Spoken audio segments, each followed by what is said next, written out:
Código Comercial Brasileiro, acreditem, é de 1850. De lá para cá, partes dessa legislação foram incorporadas ao Código Civil e à Lei de Falências.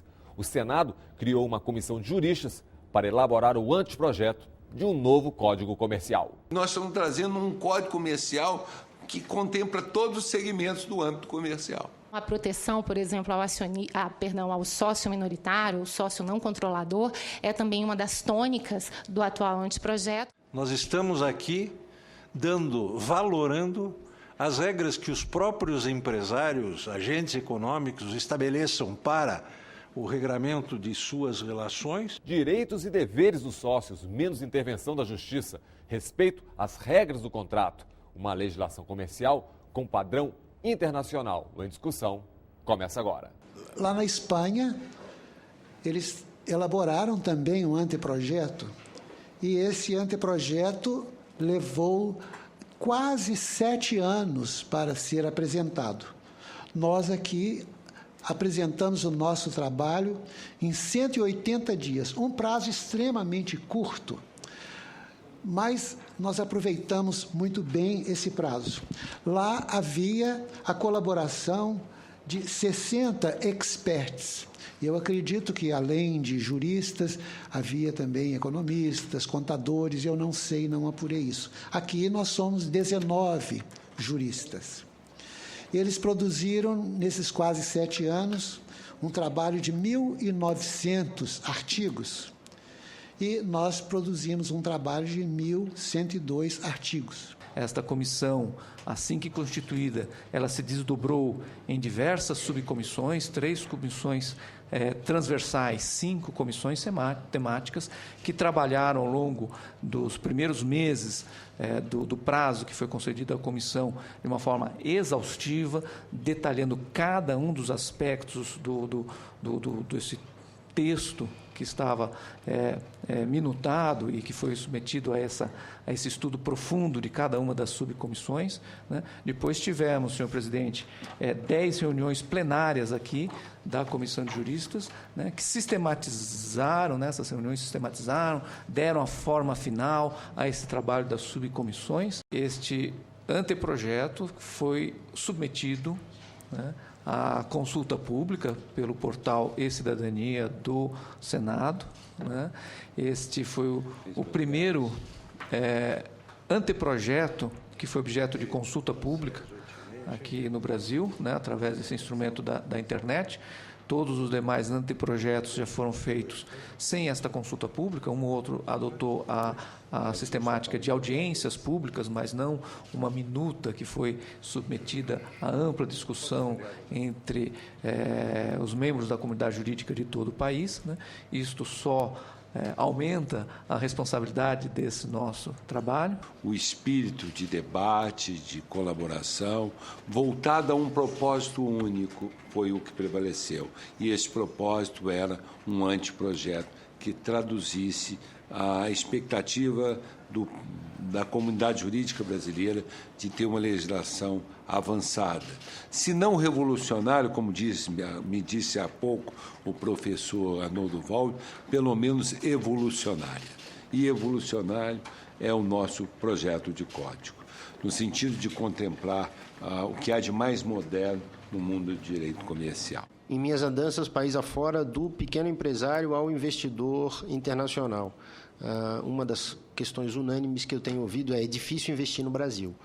O processo é moroso, é complicado, a legislação é um problema, não existem, isso já ouvi mais de uma vez, não existe ilimitada, no Brasil, empresa de responsabilidade limitada. Precisamos mudar, criar um novo marco regulatório para as relações comerciais brasileiras. Pensemos não em interesses casuísticos, mas sim na sociedade brasileira.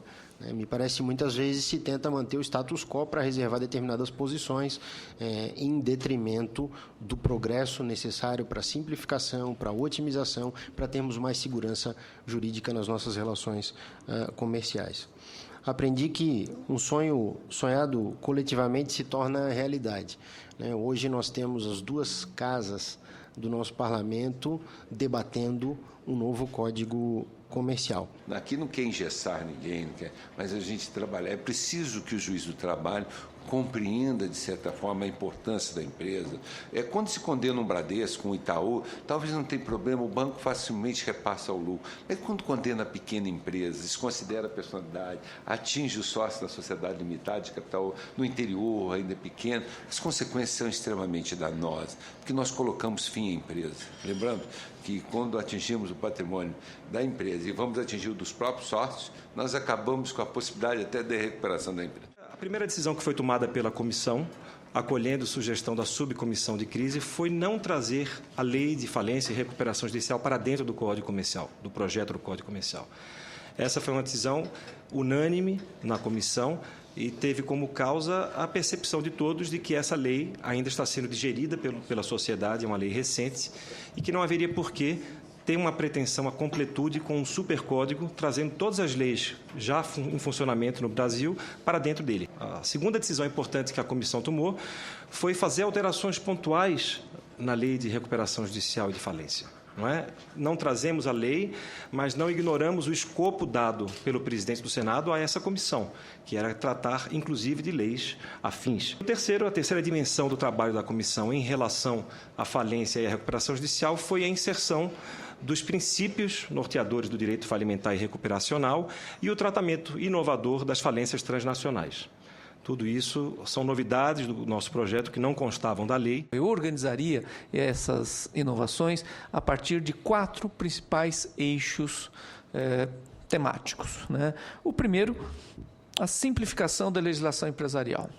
E nesse primeiro eixo, a simplificação da legislação empresarial, eu acho que, em primeiro lugar, está a questão da sociedade limitada, o novo regime da sociedade limitada, a eliminação da necessidade daquela formalização anual da aprovação de contas, a eliminação de quórums diferenciados para as diversas deliberações sociais, dotar a sociedade limitada daquela flexibilidade que ela precisa ter para atender desde o pequeno, o microempresário, até o grande investidor global. Modernização, a simplificação do regime contábil, a lei para de ficar detalhando como deve ser feita a demonstração contábil do ativo, quais são as contas do passivo. Isso é matéria para ser tratado pelo Conselho Federal de Contabilidade, que sai fortalecido nesse anteprojeto.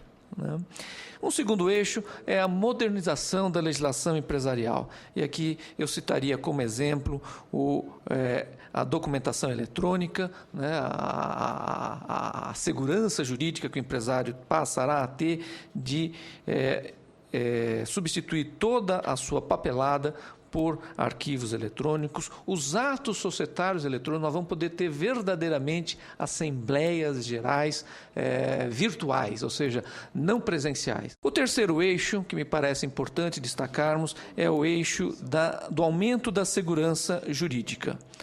O aumento da segurança jurídica nas relações empresariais, que me parece vão advir da redução das hipóteses de revisão dos contratos empresariais. O contrato empresarial não pode estar sujeito às mesmas regras de revisão que se justificam para o contrato civil, para o contrato do consumidor, do Código de Defesa do Consumidor. Então, teremos regras próprias de revisão do contrato empresarial que reduzem as hipóteses de interferência do juiz na autonomia dos contratos. Por fim, o quarto eixo que eu acho que vale a pena destacar para sintetizar as inovações do anteprojeto, está relacionado com a melhoria do ambiente de negócios no Brasil. A melhoria do ambiente de negócios do Brasil. O Brasil, na economia globalizada, ele compete pelo investidor, ele compete com os outros países pelo investidor. E o instrumento dessa competição é o arcabouço legislativo, é o que algum dia já se chamou de marco regulatório. É necessário que o Brasil tenha normas com as quais o investidor global esteja familiarizado. Ele vai olhar para as normas vigentes no Brasil e vai se reconhecer nessas normas, vai ver nessas normas as mesmas regras com as quais ele está acostumado a trabalhar nos países em que ele investe na economia global. No próximo bloco, segurança jurídica e os princípios que norteiam o anteprojeto do novo Código Comercial. A intervenção ela deve ser mínima, ou seja, ela é uma medida de caráter excepcional e que, quando adotada, ela deve sempre ser reduzida no escopo, né, e no tempo.